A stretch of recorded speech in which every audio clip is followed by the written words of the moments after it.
దేశం మొత్తం ఎంతో ఉత్కంఠభరితంగా చూస్తున్నటువంటి బిల్లు ఏంటంటే వక్ఫ్ బోర్డు బిల్లు. ఈ బిల్లులో కొన్ని చట్ట సవరణలు చేయడానికి బీజేపీ ప్రభుత్వం గత సంవత్సరం ఆగస్టులో ప్రవేశపెట్టినప్పుడు చాలా వ్యతిరేకత వస్తే 31 మంది ఎంపీలతో కూడినటువంటి ఒక కమిటీని అయితే ఏర్పాటు చేయడం జరిగింది. ఆ కమిటీలో అన్ని పార్టీలకు చెందినటువంటి ఎంపీలు కూడా ఉంటారు, అందరూ కూడా ఉండాలి. అయితే 44 చట్ట సవరణలు చేయడానికి ఆమోదం పొందితే అందులో 14కు మాత్రమే ఎంపీలందరూ కూడా ఆమోదం పొందారు. మిగతా 30 సవరణలకి అయితే ఆమోదం పొందలేదు. ఇప్పుడు 1954లో ఈ చట్ట సవరణలకి అనేకమైనటువంటి అధికారాలు ఇచ్చినటువంటి కాంగ్రెస్ ప్రభుత్వం పూర్తిగా చట్టమే లేకుండా చేసేసింది. అంటే వక్ఫ్ బోర్డు బిల్లులో ఏ ఆస్తులు అయితే ఉంటాయో ఆ ఆస్తుల గురించి కోర్టులోకి వెళ్ళినా కూడా అవి చెల్లవు. అంటే ఉదాహరణకి నీకు సంబంధించినటువంటి ఆస్తి ఒకటి మీ నాన్నగారు వక్ఫ్ బోర్డుకి ఇచ్చేసారు అనుకుందాం, లేదా వక్ఫ్ బోర్డు తీసుకుందాం అనుకుందాం. ఇక ఆ తర్వాత అది వక్ఫ్ బోర్డు కిందకి వెళ్ళిన తర్వాత ఇది నా ఆస్తి అని నువ్వు కోర్టులోకి వెళ్ళినా కూడా ఆ కేసు తీసుకోకుండా చేశారనమాట.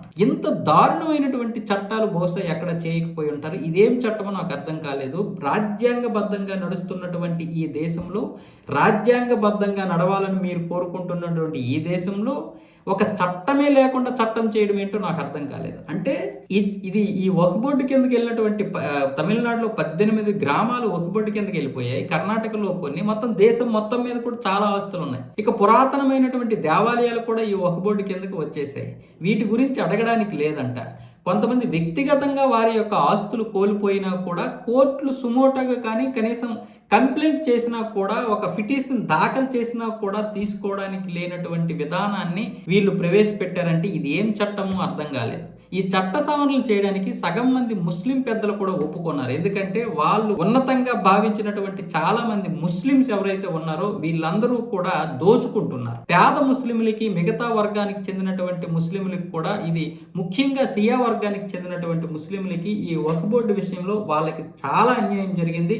ఒక్క రూపాయి కూడా వాళ్ళకి ఆదాయం వెళ్ళడం లేదు. వీళ్ళు మాత్రమే తినేస్తున్నారు. చాలా వక్ఫ్ బోర్డు విషయంలో చాలా భూములు అమ్మేశారు, రియల్ ఎస్టేట్ కూడా చేశారు. ఇప్పుడు బీజేపీ చేస్తున్నటువంటి చట్ట సవరణ బిల్లుకి అందుకే చాలా మంది ముస్లింస్ కూడా దీన్ని ఆమోదించాలని వాళ్ళ యొక్క ఆమోదం అయితే తెలుపుతున్నారు. కాకపోతే ఈ రోజు అన్ని పార్టీలు, Congress, Aam Aadmi Party, DMK, TMC, SP, మిగతా ఈ కేరళ కాంగ్రెస్ అన్ని పార్టీలు కూడా వ్యతిరేకించడానికి కంకణం కట్టుకున్నాయి. ఈ రోజు ఒక మీటింగ్ కూడా పెట్టుకున్నాయి. 8 గంటల సమయం సరిపోదంటూ 12 గంటల సమయం కావాలని ఓం బిర్లాని కూడా అడగడం జరిగింది. ఈ రోజు 12 గంటల తర్వాత, అంటే 0 అవర్ తర్వాత ఈ బిల్లును అయితే ప్రవేశపెట్టనున్నారు. ఎంతవరకు ఆమోదం పొందుతుందో చూడాలి.